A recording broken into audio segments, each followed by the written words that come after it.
special hello to Mr. Fleetwood, whose videos I'm going to make a little response to, and actually I just want to comment on some of the topics he's raised.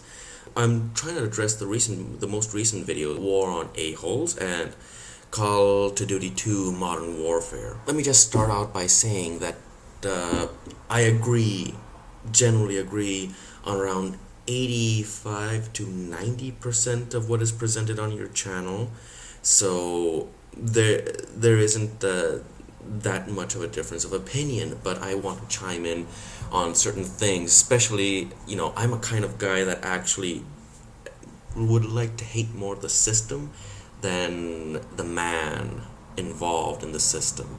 I'm not going to be a complete apologist for what the soldiers are doing. I can't actually make apologies for the heinous acts these soldiers are involved in, but I want to bring to your attention that it's actually the system itself and not so much the person that is committing these acts that's actually the problem. I'm talking about the whole system itself is the problem.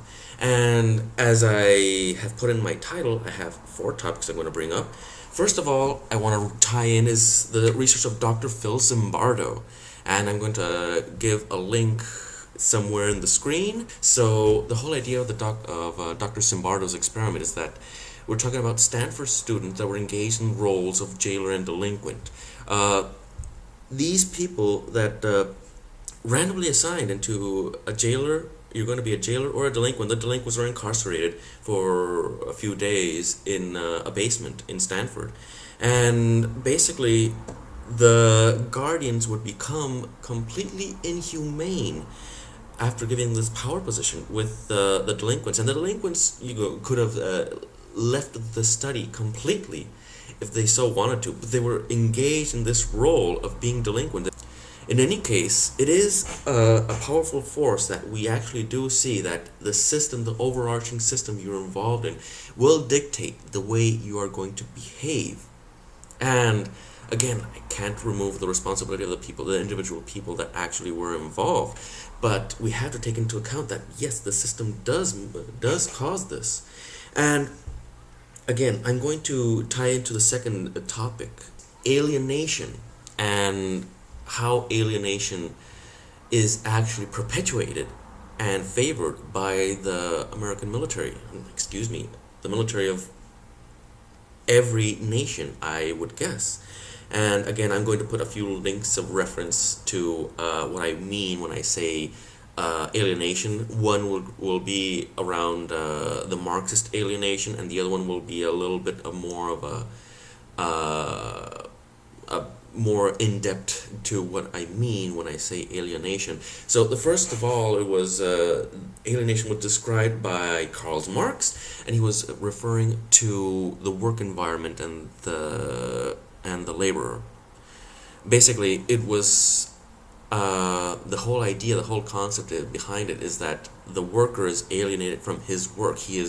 The worker cannot see the final product of his labors and doesn't understand the value of what he is actually putting into when he works. The worker is completely separated from his final product. Like, he is making components for computers. He's not actually making computers. His task is of little value. His task is completely different from what he is actually doing. And alienation can do horrendous things. It alters our perception in general, and I'm going to make another reference to alienation further on, but for the moment, let's say that what the American military and the military in general in every country, as I understand, what they do is actually they try to break the soldiers' perception of value.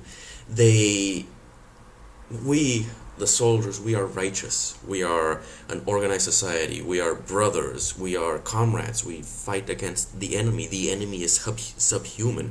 They're mongrels. They are the complete, utter, horrendous trash. And again, there is no separation between this and reality. Again, there is a lot of racist slander going on in the American military. They commonly refer to the people of the Middle East as Hajis. And again, Hadji is something that in the Muslim culture is regarded as a term of endearment. It's a person that has actually done their pilgrimage to the Mecca. And for the American military, it's the kind of an example of the worst racist slander.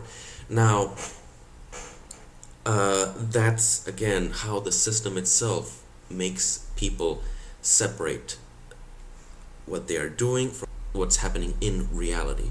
Now, again, the third topic is of choice, and I want to bring this up. Now, who are these people that become soldiers? We're talking about they are disproportionately from lower social strata and can hardly aspire to more in some circumstances. Basically, our whole society, well, not our whole society, lower social strata again, has been effectively brainwashed and is completely alienated from reality. They don't see what you have provided us in your videos as proof of what is happening. They see that, oh, this is from a commie liberal who just wants to brainwash us, who just wants to subvert our values. They're completely alienated from what is actually happening, and that's, I think, where you stumble upon all this "they are fighting for our liberty" comments.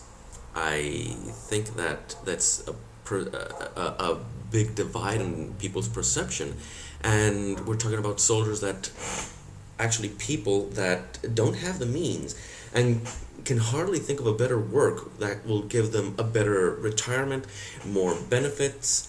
The final thing I was going to bring up, the whole aspect of mercenaries and all volunteer army.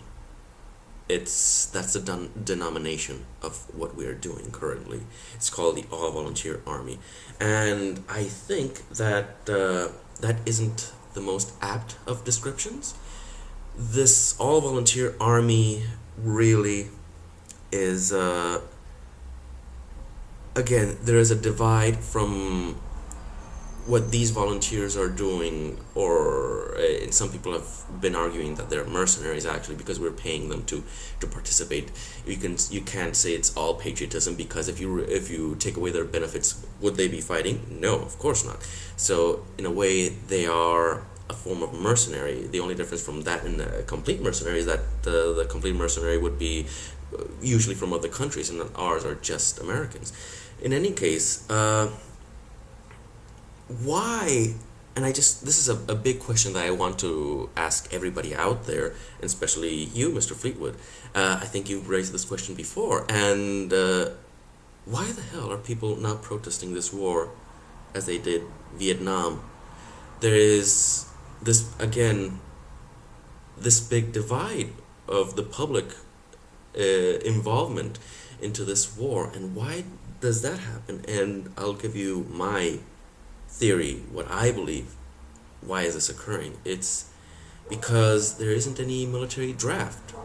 Before, when there was a military draft, everybody could be drafted, except, well, again, college people that were deferred because they're studying college, and we need our intelligentsia.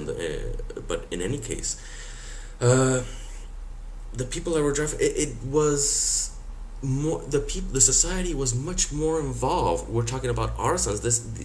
Everybody was involved in this. Today they're taking our tacit consent by not protesting, by us not doing anything. We are disconnected from what's happening in the military. If you don't have anybody in your immediate family in the military, you are disconnected from it. And this war, you think, oh, it's the American military that's waging the war. It's not us that are waging the war. We are not waging the war. When there was the draft in place, the society, what you are partaking in is conducting the war. You have a big say in it. I think that's why there was so much protest during the Vietnam War, because after the Vietnam, it was abolished. Well, actually in 73, during the war, and that came to the downfall basically, and why the war was lost in Vietnam, because there was this much more involvement in society as a whole. You tend to think out your battles more when you are very involved. And in this case, I guess that currently we don't feel as involved as in the past. In any case, those are my questions. Those are the things I want to bring up. And thank you everybody for chiming in and listening to this crap. Okay, so see you guys later. Bye bye.